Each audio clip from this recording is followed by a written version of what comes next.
নারীর টানে ঈদের দ্বিতীয় দিনেও বাড়ি ফিরছেন কর্মঠ মানুষ। এবারের ঈদের ছুটিতে যারা বাড়ি যেতে পারেননি তারা আজ ভিড় জমাচ্ছেন বাস টার্মিনাল ও ট্রেন স্টেশনে। মঙ্গলবার সকাল থেকেই কমলাপুর স্টেশনে যাত্রীদের উপস্থিতি ছিল চোখে পড়ার মতো।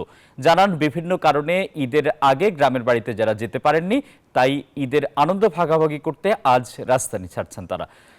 ঈদে বিভিন্ন কাজ থাকায় আজ থেকে ছুটি পেয়েছেন তারা। যাত্রীদের অনেকেই ঈদের ছুটিতে আত্মীয়র বাসাতে বেড়াতে যেতে ঢাকা ছাড়ছেন। আজ ঢাকা ছাড়ার পথে যাত্রীর চাপ থাকলেও ঢাকামুখী মানুষের সংখ্যা ছিল অনেক কম।